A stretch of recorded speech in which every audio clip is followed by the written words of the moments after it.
Tonight's debate will be divided into 4 segments, each of 20 minutes. The first 3 segments will revolve around broad issues in the county, namely business environment, living and working in Nairobi, and fitness to be governor. These are areas that have been communicated to the candidates, even though the questions were not given to them. The 4th segment that will be audience-driven will incorporate questions from any of the first 3. Now, these are the rules of the debate for tonight. Each candidate, in that order of ballot, will have 90 seconds of an opening statement. Then, for every question that the moderator will pose, the candidates will have 2 minutes to answer. If there is a rebuttal, that is, if you are mentioned by any of the other candidates and you need to respond, I will give you 1 minute to do that. And then there will also be 1 minute for follow-up questions in case anything is not clear. In case you go over your time, you will hear this sound. Thank you very much. And so in order of the ballot, we will begin with Mr. Miguna. Miguna, your opening statement, sir. The majestic people of Nairobi, fellow citizens and patriots, we are at a juncture in our history when we have to make a very momentous decision. If we make the right decision, Nairobi will rise and will prosper and will be like any other major city in the world, like Hong Kong or New York or Toronto or Geneva or any other metropole. You make the wrong choice, you are stuck with the garbage that we are experiencing, with the water shortages that we are experiencing now, and with the unemployment at 75% that we are experiencing now, with buildings falling on citizens, and with citizens being killed by the Kanjos, and therefore we got the Kanjo kingdom. Make the right decision. Leadership is about vision and about integrity. Miguna has both vision and integrity. And Miguna is the only candidate among the other 3. I'm the 4th one with a manifesto. These leaders have come here empty-handed. They would want to make promises that have not been concretized in writing. Reject the cartels. Thank you. All right, I will need to remind the audience that we pledge to remain silent and to listen to the candidates so that we can interrogate what they have to say. Mr. Peter Kenneth, your opening statement, please. Thank you, Joe.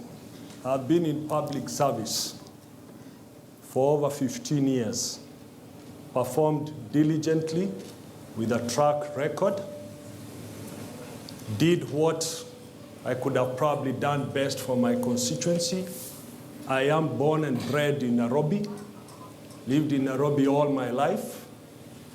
I've seen when services worked in our city, when everything was possible, but we've allowed the rot to get into our city. Nairobi is too important a city.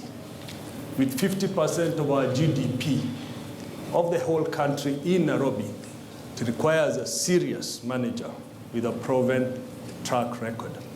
A manager who will not just implement, but will oversee the next phase of Nairobi as the population continues to increase. Thank you. Thank you very much. Mr. Sonko. Thank you very much. Nairobi is the capital city of the Republic of Kenya. As my brother Peter Kenneth has said, it controls the 60% of our GDP. Nairobians are the highest taxpayers in East and Central Africa. They deserve to have good roads. They deserve to have a clean city. They deserve to have a city that has no traffic congestion. They deserve to have a city that has no water shortage. The only problem hindering the development in our great county of Nairobi is number 1, corruption, number 2, corruption, number 3, corruption. I want to tell the great people of Nairobi, had they known what had transpired in Mumias in 2012, 2013, they will not have voted for my brother here, Evans Kidero, as their governor.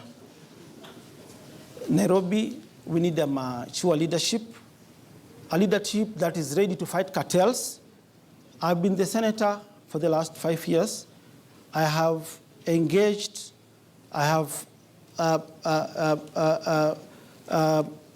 discharged my constitutional duties, and in my oversight role as the senator of this great county, I did thorough investigations and found that my brother here, Evans Kidero, messed up this county. The cartel that fleeced Mumia's sugar landed in our great county, the same cartel network. Your time is up, Mr. Sonko. Mr. Kidero, please. Yeah. Good evening, ladies and gentlemen.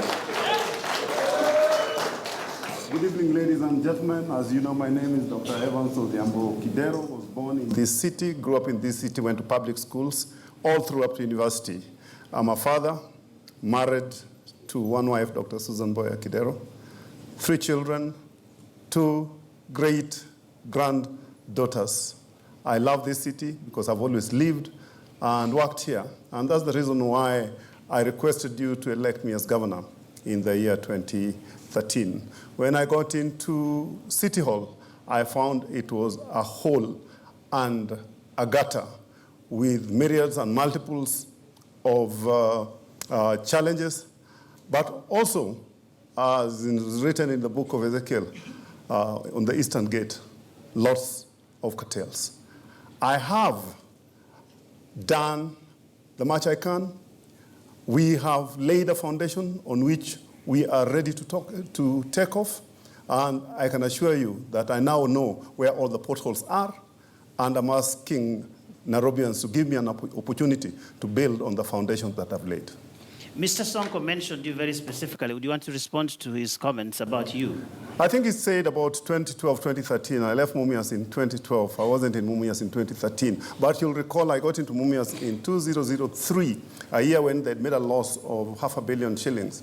For the 9 years I was there, I made a total profit of 14.5 billion shillings. When I left, the management took their eyes off the ball. And as you know, you can't make ugali unless you have unga. And they took their eyes off the ball. They stopped cane production. And you can't make sugar without cane. And to that effect, they have not been able to have anything to sell, hence the losses that accrued. And this happened after I left. Mr. Miguna, you never finish a talk or a tweet without talking about cartels. Some cartels that you say exist in the county government. Who are these cartels and how exactly do you propose to dismantle them? Mr. Ageo, first of all, I have to correct you. I think that is wrong. There are a lot of tweets that I have just talked about other things other than the cartels. But yes, cartels are central to the problems of Nairobi. And the 3 colleagues of mine actually are part of the cartels that I want to deal with. I will tell you who the cartels are. The cartels are people who have made money through shady business deals. My friend Evans Kidero has made his billions through shady deals. There is no industry he has built, but he has become a billionaire having been an employee throughout his life because he has looted every institution he has joined. Mumias has collapsed, and Nairobi is not a going concern anymore, according to the Auditor General. My friend Sonko is looting every land in Nairobi. He has a criminal record from Mombasa where he was jailed because of fraud, forgery, and drug dealing. Then he ran away from jail. So he's a cartel because he has a criminal record. And right now, he's grabbed many pieces of land and then stages a PR show, PR stunts, where he videotapes and pretends that he's come to rescue. My friend Peter Kenneth bankrupted Kenya Re. He basically looted a public institution to death. And when he was in Gatanga, he never promoted a motion in parliament, never sponsored a bill, never chaired a committee of parliament. Then here he is saying we need a manager. Nairobi need a leader, not a manager. I will hire managers to deal with different sectors, competent, ethical managers. And these 3 represent the worst of our country, where you make money in shady deals, and because of those money, that money that you've made, and because you can give handouts, you are considered a manager. A manager of corruption is not a leader. Mr. Miguna, I will give each one of them time to respond, but I want to know specifically, if indeed what you were saying is true, how would you as Miguna deal with this? Because you haven't said how you propose to dismantle all of these things. Give me 2 minutes and I finished exactly in 2 minutes. So let me answer you. Number one, I am not corrupt. So leadership has to present integrity. If I'm not corrupt, and I am not corrupt, I've never been involved in any shady deal, therefore I will not be corrupt, but these guys are corrupt. Two, I will initiate a forensic audit of all deals, all transactions, all money payments, from the time the county was formed and Evans Kidero started looting it up to now. And the basis of that will be Auditor General's reports. I've compiled them, I've gone through them meticulously with a tooth comb. And then what? And then you seize the assets that have been... As the county government, you seize the assets? Yes, you powers to do that? you can. As a county government with the authority to preside over public resources, you initiate the process of getting back your assets that have been looted. So you take the evidence. You see, the problem with the judiciary right now is that even if you get a good judge, you cannot tender impeccable evidence because it has been tainted. So in the end, you depend on the judiciary to deal with it? I did not say that. I said I first depend on myself because I'm not corrupt. Number two, there will be a forensic audit done. Then we will identify who has stolen, where they have stolen, how much they have stolen. And I've told you that there have already been reports. The two of them have been named by the EACC. What will you do, Mr. Miguna? I have told you. After you have done all these things, you take it to the judiciary and then what? No. Number one, Mr. Ageo, if you are listening correctly, you will know that cartels will not do business with me. Then the cartels will be identified. You see, right now, we are talking of cartels, and I've only identified the 3 people here. But there are many more that are dealing with them. You identify them, you expose them, you produce evidence, you seize assets, they are prosecuted. That's work. Right now, it is not happening. Mr. Kenneth, you've been mentioned very specifically by Mr. Miguna. I think I like the energy in which he likes describing cartels when he really does not understand what cartels are. And when you try to get a solution of how he will handle cartels, obviously he's not able. He has specifically mentioned 2 items. Let me start with the first one. I left Kenya Re with my shoulders high, very proud of the work that I did. Kenya Re has never been bankrupted by anybody. I prepared Kenya Re into the stock exchange. It's a public listed company. I left there 15 years ago. I've never heard of a single accusation or problems emanating from Kenya Re. It's a public quoted company. If he had done a little of research, he would have known that the company that went under was Kenya National Assurance. The company that had issues was Kenya National Assurance. I've heard him say, Your time is allow me to just say 2 other things. I've heard him say that I actually tried to sell Kenya Re when I was the MD, many times, because he prefers to campaign on his Twitter handle rather than the grassroots. Let me make it very clear and put it on record. I actually went to court using Senator Anyang' Nyong'o, who is alive today, to stop the sale of Kenya Re, and you can confirm that with him. On Gatanga, because he does not seem to understand our laws, he's a senior barrister, as he says, from Toronto. As an assistant minister in the government, I am not supposed to introduce any motion other than government motion. It is good for him to look at the old constitution, all right, for him to see Kenneth, that he's completely out of order in insisting on something. You get another round, Mr. Sonko. And I would want to get another round to, Thank you. to correct. Yes, You need correction. Yes, Miguna, there is only one moderator. Thank you. Mr. Sonko. I think, Mr. Ageo, we need protection from you as the host of this show, because Mr. Miguna has always been intimidating leaders through insulting us.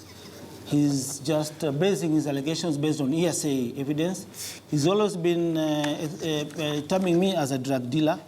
He has never tabled documents to prove his allegations beyond reasonable doubts. We have families, we have children who are watching this show, we have supporters who are watching this show. Can you kindly ask him to table his evidence? If I've either been... He's there.